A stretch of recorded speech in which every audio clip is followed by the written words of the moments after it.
Assalomu alaykum akalar, yaxshimisizlar? Sog' salomatmisizlar? Joninglar sog'mi? Xudo xolasa mana bugungi yukni yuklab Germaniyadaman. Germaniyadan yuklab Italiyaga qarab ketyapman akalar. Kecha video qo'ya olmadim. Bu videoda xudo xolasa kommentariyalarni o'qib, xudo xolasa qo'ldan kelgancha javob beraman. O'tgan videodagi tagiga kommentariya yozgan odamlar ko'pda, bolalar ko'p. O'shalarga javob berib o'tib ketamiz xudo xolasa. O'zlaringiz yaxshimi? Charchamayapsizlarmi? Gapni ham yo'qotib qo'ydim. Atrofni qaranglar, manzarani. Germaniyadaman. Germaniyada sekin o'sha daraxtlar gullab, maysalar o'sha yashil bo'lib, sekin kayf berishni boshlayapti akalar. Xudo xolasa mikrofonni taqib oldim ataylab, ko'pchilik ovozingiz past kelyapti deb aytishdi. O'shaning uchun mikrofonni ulab ketyapman. Xo'p, bugun ertalab yuklarni Germaniyani o'zidan yuklab Germaniyaga tushirdim. Volkswagen zavodidan Volkswagen yukladim. Endi buni ko'rganlar bo'lsa kerak, Volkswagen yuklab keldim. Endi anaqa yukladim, Opel yukladim.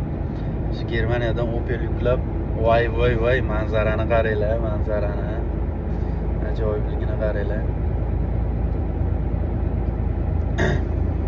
Opel yuklab Italiyaga olib ketyapman. Italiyaning Veronami degan shahriga olib ketyapman. Avstriya orqali ketiladi. Avstriya orqali juda xavfliroq. Avstriyaning chegarasida qattiq ushashadi. Avstriyada keyin vesovoy naqa tarozi bor. Ko'pchilik bilsa kerak tarozilarni. Tarozi bor. Tarozilar bor. Kontrollari ko'p Avstriyada. Shuning uchun ehtiyot bo'lamiz.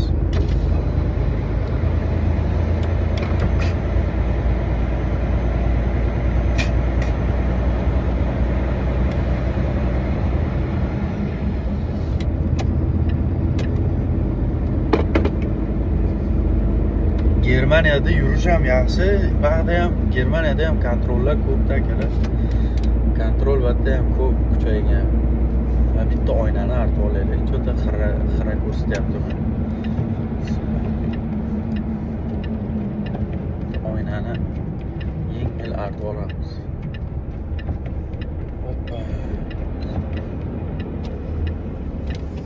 Power'u xavfli-da. Hozir 8 ta mashina yuklaganman. 8 ta mashinani olib ketyapman. 8 ta yuklagandan keyin mashinani ana qayrilish qismi qiyinroq bo'lib qoladi. Hali qayrilganda orasida kamroq agar joy qolgan bo'lsa xavfliroq bir-biriga tegishi mumkin. Men bir paytlar BMW X5 bor-ku, bilsalaring kerak, BMW X5 yangi yuklaganman. O'sha pritsep qayriladigan joyiga yaqinroq qo'ygan ekanman, masofasini oldi bamperni shunday qirib o'tib ketganda. Oldi bamperni qirgan, xullas Xudoga shukr jarima berishmagan, lekin shtraf berishmagan, lekin baribir ham xavfli-da. Bunaqa vaziyatlar ko'p bo'lgan bizda. Bu avtovozga qiziqishimni boshini aytib beraman sizlarga. Xullas Hegelman firma bor Litvada, bilsalaring kerak. Ko'pchilik biladi, litovskiy firma. O'sha Hegelmanda 2 yilmi, 2019-yilda kelib 2 yil ishlaganman. Orada bitta o'rtog'imiz bo'lardi, Samarqandlik Dilmurod degan bola. O'sha bola qarochi nimaga o'taylik, avtovozga o'taylik, yaxshi to'laydi deyishadi. Avtovoz Hegelmanda o'sha paytda $72 dan to'lardi kunlik. 72 emas, $70 dan to'lardi. Avtovozda $90 to'lardi kunlik. Ishi jicha qiyin bo'lsa ham ishlab qo'yaylik, xullas deb majburladi, maslahat qildik. Keyin avtovozga o'tdim. 2022-yil o'tdim. 2022-yilda boshida o'tganman. Keyin avtobusda 1 oy o'qitadi. Eski tuski mashinalarni beradi. Xuddi shunaqa platformada yuklab tushirib o'rganamiz. O'rganib bo'lgandan keyin ishga chiqaradi. Chunki bunda shogird tushdi iloji yo'q. Bu kabinasi tor-ku bunda. Faqat bir dona spanli bor xolos. Shogird bo'lib tushadigan bo'lsa ikkinchi odam qayerda uxlaydi, joy torligi uchun. Shuning uchun opitni shopir oladi-da, Yevropada yurgan shopir bo'lsa olamiz deydi. Sababi ham shu. Bunda ikkitalik spanli yo'q, shogird bo'lib o'rganishdi iloji yo'q. Ashdan burilib olaylik.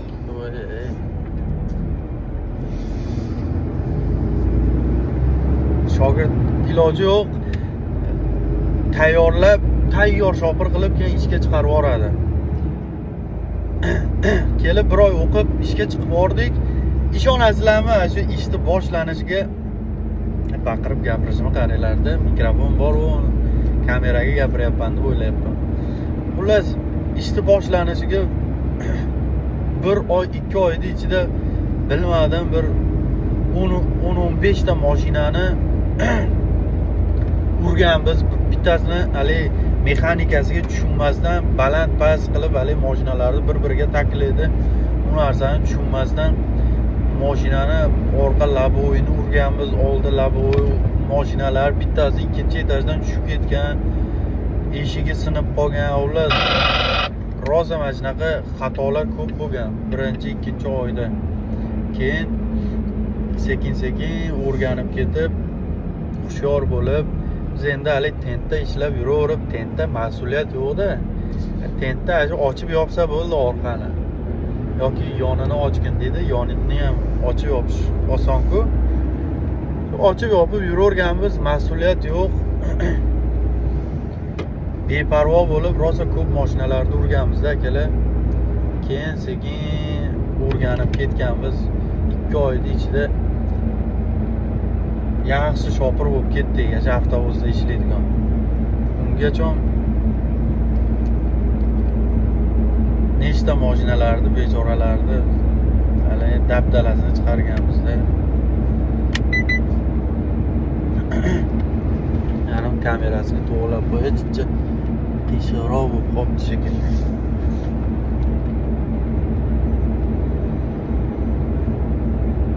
Oylikda ushamagan mashinalarni urganimiz uchun oylikda ushamagan. Bu strafovkasi bor bu mashinalarda.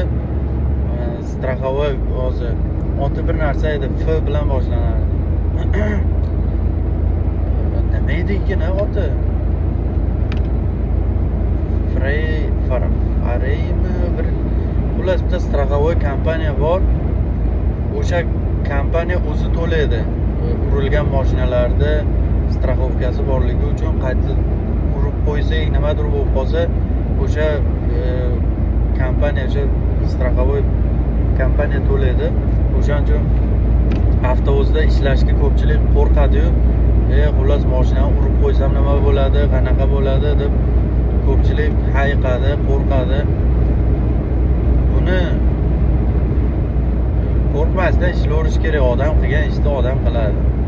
Hali ishlab yurgan odamlar ham onani qornidan bilib tushmagan-ku. Baribir qiyinchiligi bo'ladi hammasida. Qiynalishgan, kimdir qiynalib o'rgangan, kimdir osongina, ba'zi birlar miyasi darrov qabul qiladi, tezda qabul qiladi. Sразу kirishib ketishgan bo'ladi. Qiynalib o'tirmaganda. Hozir endi men Kolon, Germaniyaning Kolon shahridaman. Hop, Kolondan Frankfurtdan Stuttgartga qarab, Stuttgartdan Myunxenga qarab, Myunxendan keyin Avstriya, Innsbruckga boriladi, Innsbruckdan keyin Italiyaga o'tiladi. Asta ketamiz, sekin, shoshilmasdan. Chunki Italiyaga hozir 850 kilometr Italiyaning chegarasigacha ko'rsatyapti. Yo'g'iga shu где-то 300-400 kilometr bo'ladi-da.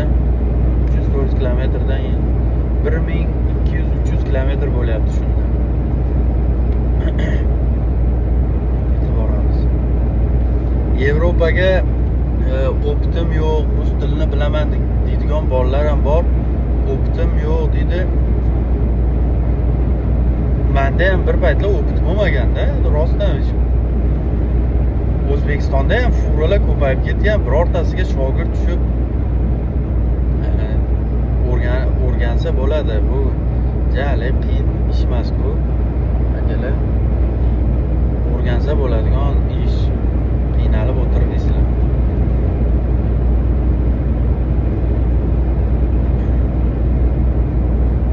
Hozir men kommentariyalarga javob berishim kerak. Kommentariyalarni bir qator o'qib chiqaylik. Kommentariyalarda hozir meni telefonni Wi-Fi ga ulasam bo'larmikin? Ulanmasa kerak u.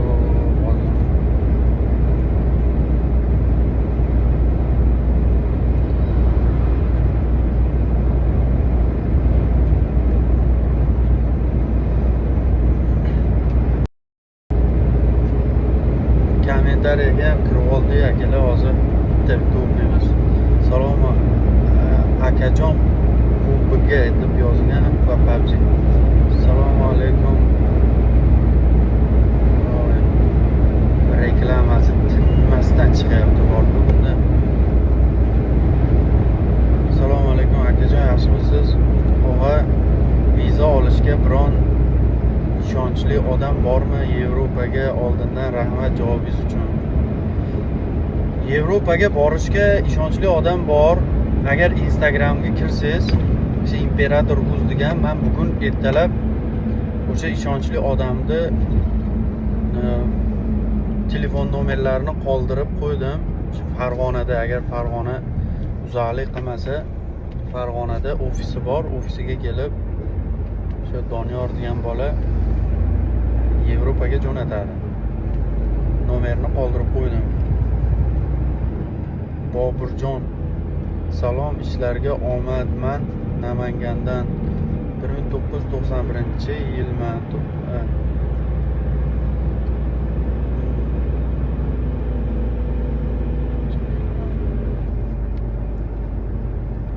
Yillarda chita dalcha.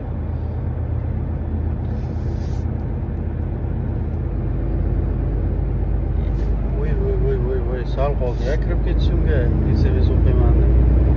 Yerlarda va Emirda xizmat qilganman. Go'zal joylar, omad. Va Emir'izni gapingizga tushunmadim yaxshi. Go'zal joylar, rahmat Adushi. Dadam keldi degan bitta nik bor ekan. Gap yo'q aka, firmani ayting, общий firma pul olish tartibini ham firmani gapingizga yaxshi tushunman, qaranglar. Gap yo'q ukam, firma plus minus ayting, общий firma pul olish. Ha, bo'ldi, tushundim. Firmamizdan bizim firmamiz xitrajopa, o'ta juda xitr. Men ama tavsiya qilmayman. Ko'pchilik so'rab, qayerda ishlaysiz, men ham borsam bo'ladimi deb, mana shu Yevropani o'zida boshqa firmalarda ishlab yurganlar mendan so'raydi. Men tavsiya qilmayman lekin, chunki men o'zim ham bu firmadan ketaman, oylikni yaxshi bermayapti degan planda yuribman. Xudo xolasa boshqa firmaga o'tamiz. Chunki mana 2 hafta bo'ldi, xudo xolasa ishni boshlaganimga. 2 hafta o'zi hozir men где-то 4 oy ishlayman. 3 oy, 2 oy o'zlari tushiradi. Xullas, hozirgi momentda faqat 2 oy ishlashga ruxsat bor deyapti. Hozir 2 oy ishlab, qaranglar, uydan kelyapman. 2 oy ishlayman. Borib Litvada 1 oy dam olishim kerak. Xohlasam yana 2 oy ishlayman yoki uyga ketishim kerak. Xullas, avtobusda 2 oydan ortiqcha ishlash mumkin emas degan bitta yangi qonun chiqarishdi. Biz o'zimizning firmani qonuni. Birinchidan shu minusi, ikkinchi minusi o'sha 4 oymi, 2 oymi qancha ishlasak ham qaytib Litvaga boramiz-ku, o'sha paytda oyligimizni beradi. Oyligimiz qancha chiqdi, nimaga ushab qoldi, gapirmaydi. oyligi shuncha chiqdi, tamom. Nimaga kam chiqdi, nima bo'ldi deb haligini so'rab surishtirsa, bor palonchi biladi deb boshqasiga jo'natib, u palonchiga oldiga borsiz, direktorga bor deydi. 4 tami 5 ta direktor bor. Bitta direktorning oldiga borib, nimaga oyligim kam chiqdi desa, narigi direktorning oldiga. Xullas, pista pocha o'yin qilib tashlashadi bor-u, odamni hali rosa dovdiratib qo'yishadi. Minusi o'ta ko'p. Men o'zim ham ketaman. Keyin oylik oz to'laydi. Boshqa firmalarda masalan kunlik 130 stabilni o'rtacha $130 to'laydi boshqa firmalarda. Bizning firma bo'lsa 110, 100 to'laydi. O'shanda ham yana bitta joyda noto'g'ri yurib qo'ysa, hozir minus qilyapti. Uxlab qolsa, yarim soatga uxlab qolsalaring, masalan 9 soatlik uxlash kerak-ku. 9 soatlikda ko'proq uxlab qolsa, oylikdan ushab qolyapti. 50 yevrodan, har biriga 50 yevrodan ushab qolyapti. O'shanaqa minuslari bor. Jigar, xudo xolasa boshqa firmaga yaxshirog'iga o'tamiz. Ibodillo Ravshanov. Omad ishlarga. Qudrat Shamsuddinov. Gap yo'q ekan.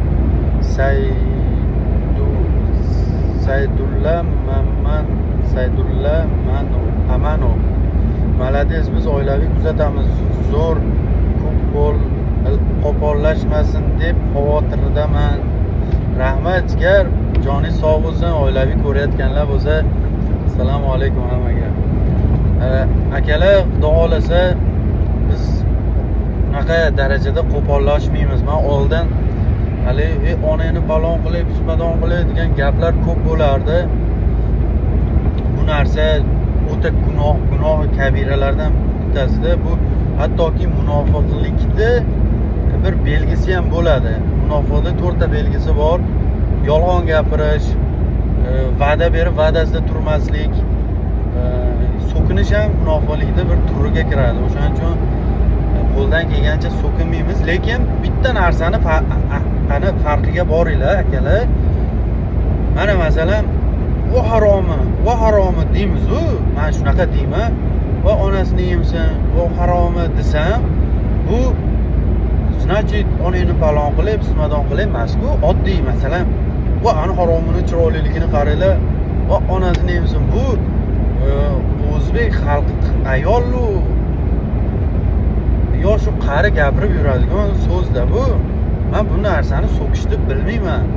Haromi degan gap o'zi aslida ma'no chataq, negizi chataq, lekin odamga nisbatan anu haromi deb bir kimgadir nisbatan, shaxsga nisbatan gapirilmayapti.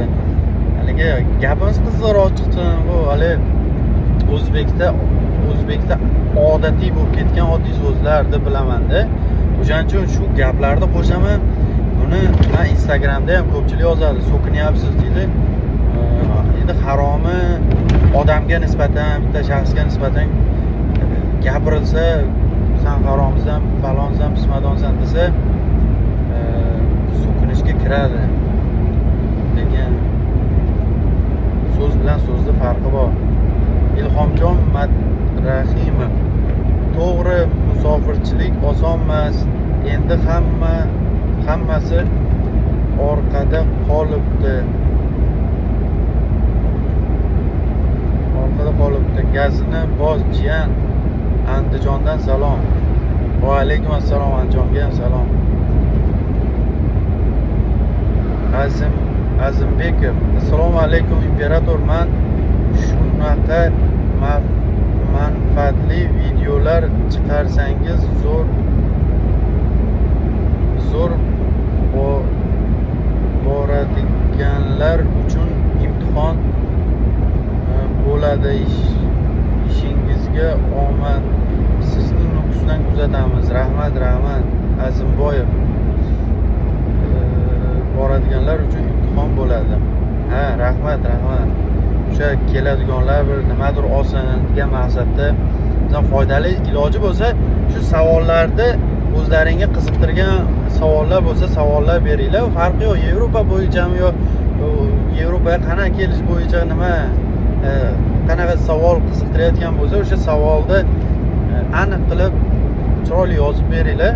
Keyin ism familiyalaringiz diklaringiz yaxshi emas ekan, iloji bo'lsa ism familiyalaringizni yozsalaringiz, ism familiyalaringni o'qib bir yo'li ketaman. O'sha kimni ismi familiyasi chiqsa o'zi biladi-yu, meni savolimni o'qiyapti deb tushunib oladi. Abu Bakr Siddiq: aka rahmat, omadingizni bersin. Oylik qancha olyapsiz? Endi shuni aytib yuboring aka, iloji bo'lsa. Hammaga oylik qiziq, hammaga oylik qiziq. Bo'ldi, bu sir emas. Oylik aytaman, jigarlar. Oylik bizda bu firmaga men yaqinda o'tdim, boshqa firmada ishlardim, bunisiga yaqinda o'tdim. Xullas, bularda 3 ta kategoriya bor. Mana birinchi ishga keladigan odam 3-kategoriya bo'ladi. 3-kategoriya degani oyligi pastroq, $100 dan oylik oladi kunlik. Ozgina ishlab 5-6 oy ishlasa, staji ko'proq bo'lsa 2-kategoriyaga o'tadi. Unda €110 dan oylik oladi. Aynan o'zimizning firma. Ana endi 1 yil ishlasa, 1-kategoriyaga ko'tariladi. 1-kategoriya $130 dan oladi kunlik. Ana endi kunlik deganda sizlar hali ish kunini deb tushunmanglar. Mana biz Litvadan ishga deb chiqdik, mashinaga o'tirgan kunimizdan to qaytib uyga ketamiz-ku. Mana shanba, yakshanba, bayram kunlari farqi yo'q. O'tgan kunimizga-ki pul to'laydi bular. Shu o'tgan kunimiz, u shanba, yakshanba farqi yo'q. Mashinaga chiqib, mashinaga tushish, mashinadan tushishimiz hisob. Mana mashinaga masalan 1-marta chiqdik. 28-iyulda tushdik. 3 oy, 3,5 oy ishladik. Ana endi bizga orasidan shanba, yakshanba, bayram kunlarini olib tashlamaydi. O'pishi mana shu 3,5 oyga kunligiga sanab 90 kun, 100 kun, 110 kun, necha kun bo'lsa, shu kunlikka $100 dan €100 to'laydi. Men dollar deyotganimin sababi sizlar dollarni yaxshi tushunasizlar. Yevro bilan dollarda farqi yo'q. Hozir pashti bir xil bo'lib qoldi. Shuning uchun dollar desa ham bo'ladi. $2, $3 razlika qiladi $100 dan, €100, $100 dan. Sekin probkamiz ham boshlanyapti shekilli. Ular shunaqa. Izzatullo: ingliz tilini yaxshi darajada bilsa, eng yaxshi firmada ishlay oladimi? Haydovchi uchun yaxshi sharoit yaratib beradigan. Pribaltikadan tashqari, masalan, Niderlandiya, Belgiya, Fransiya shu davlatlar milliy kompaniyalariga. Bu savolingiz uzunroq ekan, sal uzunroq javob bo'ladi.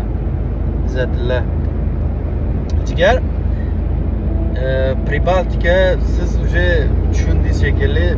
Bu davlatlarda, Pribaltika davlatlarida jiddiy o'sha o'risli qoni qo'shilgani uchun o'sha xitrlik bor. Pashti hamma firmasida xitrligi bor. Bittasi oylikni vaqtida to'lamaydi, bittasi kechroq to'laydi, bittasi ishi og'ir, oyligi zo'r. Ular hammasida bir nyuanslari bor. Endi masalan siz Gollandiyaga, Germaniyaga keladigan bo'lsangiz, jigarim, siz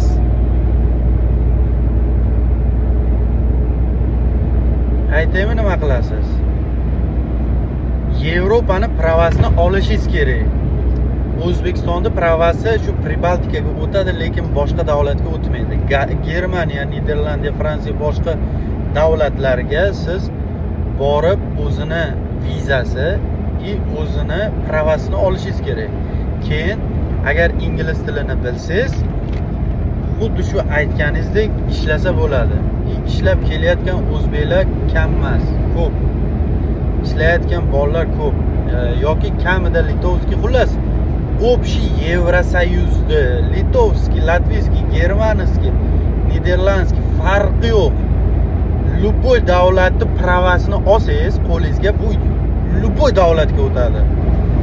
Shu 22 ta Yevropani davlatiga o'tadi pravangiz.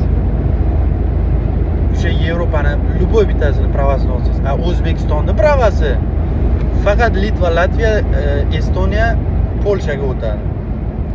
Shuning uchun boshqa davlatda ishlash uchun tilni bilish kerak, pravasini olish kerak, o'sha ishlaydigan davlatingizni vizasini olish kerak.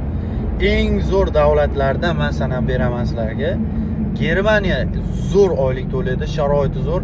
Shanba, yakshanba bizga o'sha sasib mashinada uxlamaysizlar. Xo'p. Niderlandiya oyligi Germaniyaga qaraganda ko'proq. Norvegiya, Daniya, Shvetsiya bu davlatlarda oyligi kosmos. Amerikaga yetmaydi, lekin kamida 5000, 6000 yevro ishlasa, o'sha dollarda ham shuncha sanasa bo'ladi, shuncha ishlashsa bo'ladi. Endi yoshi kattalar biznikilar, o'sha 40 dan oshgan, bola chaqasi ko'p, problemasi ko'p odamlar keladi. O'qib o'tirmaydi, o'qib o'tirishga, o'sha pravo olishiga hali hafsala qilmaydi-da. Prям kelib O'zbekistonda pravasi bilan shu litovskiy, latviyskiy ozroq oylikka ishlab yuradi. Talib Rajabov, yaxshimisiz? Rahmat. Salamat. Kirgiziston, gap yo'q, rahmat. Niyoziddin, assalomu alaykum. Hozirgi imtihonlar qanday bo'lyapti? Jigar, hozirgi imtihonlar 90 gradusga qo'yish kerak orqamachasi. Keyin shahar ichi aylanish kerak. O'sha какой-то shaharga yo qishloqqa siz olib boradi. Rolga o'tirasiz.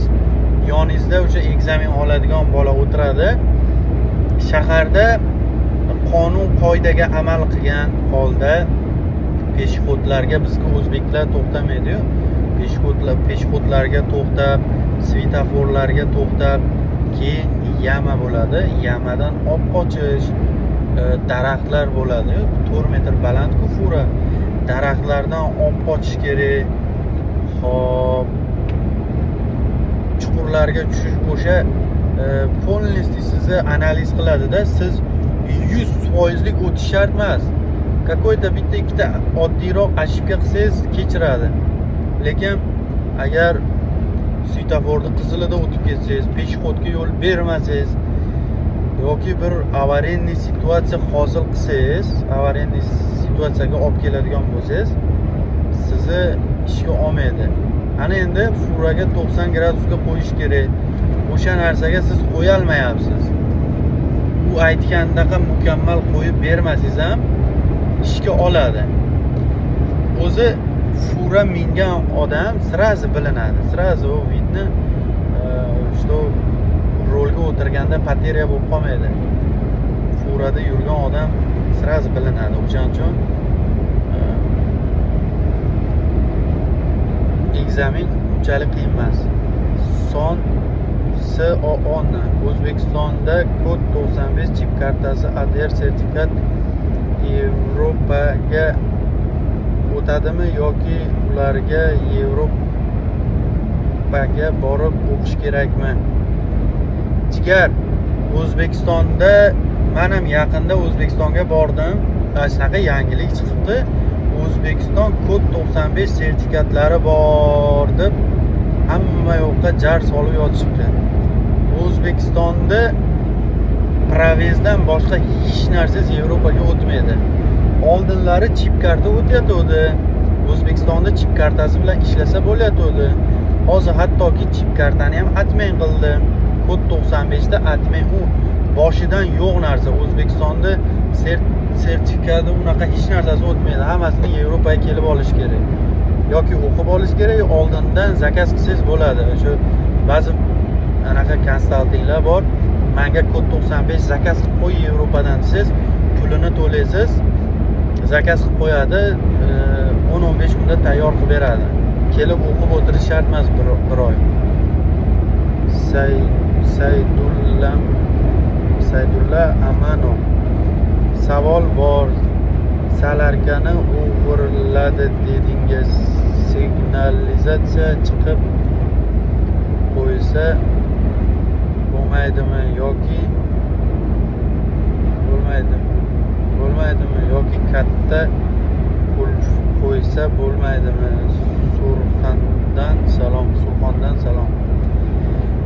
Jigar, salarka muammosi hamma joyda bor, hamma firmada bor. salarkani ba'zi firmalar shopir salarka o'g'irlatib qo'ysa, firmani o'zi to'laydi. Shopir hech nimaga garantiya javob bermaydi ba'zi firmalarda. Ba'zi firmalarda 50 ga 50. Yarmini shopir to'laydi, yarmini firma to'laydi. Ana endi ba'zi firmalarda Hegelmanga o'xshagan, Girtekaga o'xshagan firmada salarkani o'g'irlatib qo'ysa, 100% shopir to'laydi. 1 tonna salarkani o'g'irladimi, 1,5 ming, 2 ming dollar shunday oylikdan 1 oy ishlagan pulingizdan shunday yechib oladi. Ana endi qulf ossa, o'g'ri farqi yo'q. Xohlagan qulfingizni bittada kelib sindiradi. Umuman, короче, u o'g'ridan qochishga imkoni yo'q. O'g'ridan qochishda bitta yo'li, jigar, siz o'g'ri bor joyga bormaysiz. O'g'ri qayerda bor? Buni ham sizlarga aytib o'taman. Bunaqa omad zo'r informatsiyalar beryapman, oltinga teng gaplar bo'lyapti. Ishoninglar, podpiskani bosib, laykni bosib qo'yinglar akalar. Tomoqlar qirilib ketdi. O'shanga yarasha bitta laykcha bosib qo'yinglar. Xullas, salarkani va o'g'rilar yo'q joy, o'g'rilar bor joy Lyon, Fransiyani Lyon shahri, Parij shahri, Germaniyani Frankfurt shahri, xo'p, Fransiyani Bordo shahri, Fransiyani Rimmi, Metis, Lille katta shaharlarida o'g'rilar o'ta ko'p. Endi o'g'ridan o'sha shaharga siz borishingiz kerak, o'sha yerda dam olishingiz kerak bo'lsa, sizlar mana zapravkaga kelib to'xtaysizlar. Parkingda zapravka bor. Zapravkaga kelganda sizlar zapravka yorug' chiroqlari bo'ladi. O'ta yorug' chiroqlar bo'ladi. Keyin yo'lda bo'yiga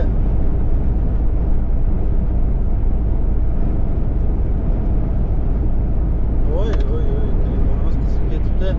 Endi sal baqirib gapiraman, ana mikrofon o'chib qoldi akalar.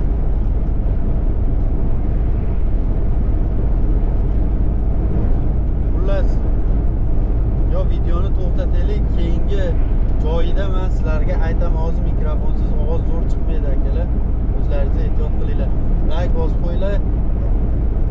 Fikrlaringni yozib qo'yinglar kommentariyaga. Xudo xolasa keyingi videoda men sizlarga nima qilish kerak, qanaqa savol bo'lsa, o'sha savollaringga javob beraman.